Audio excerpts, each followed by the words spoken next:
Bakio, leku ederra san sasoi baten, ta oin be bada, baina azkeneko 10 urteetan etxeak eta etxeak egin dabez, neurri barik. Zementuaz bete dabe herria eta batzuk horregaz ondo aberastu dira gero.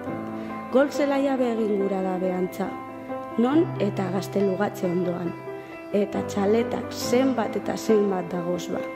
Zertarako hainbeste, nork erosteko. Orain 30 urte agintzen ebenak agintzen dabe gaur be. Pentsetan hasita, gero eta boto gitxiago daukie, baina orain dino antxe, agintean. Jauntzuak izango baziran lez. Nik ostera ez dut gura gauzako lan segidutea. Haize barria behar deu Bakiok. Herrian ezagutzen dodaz nik, bestera batera, boltsikoak bete barik, behar egiten dakienak, trebatuta dagozanak.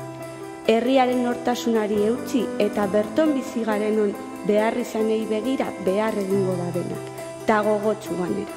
Danon artean ekarriko dugu bai aldaketea.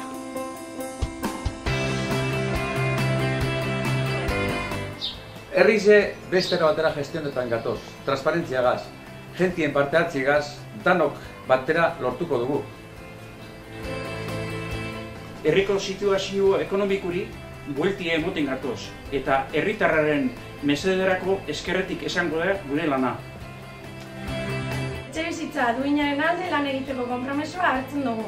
Politika basatiari aurre egin eta alokairu soziala bultzatu. Herriko baliabide naturalak babesteko konpromisoa hartzen dugu. Berezko basoak eta errekak, itsas bazterrak, nekazarlurrak eta oixa bera. Edozein eskure egongo den turismoa bultzatzeko konpromisoa hartzen dugu. Denontzako kalidadezko osasun publikoa aldarrikatzeko konpromisoa hartzen dugu.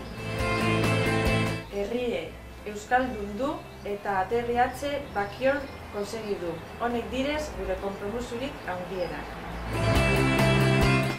Parekidetasuna lortzeko asmoz, emakumeren figura esparru guztietan indartzeko konpromiso hartzen dugu. Gazteok aldaketa honen parte aktibo izan behar dugu. Gazteri askea lotu behar dugu.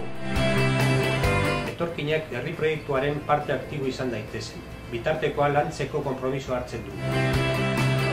Herriko eragileekin lan egiteko konpromiso hartzen dugu. Herri nortasuna berreskuratu eta lau haizetara zabalduko dugu. Bildu aukera da bildu.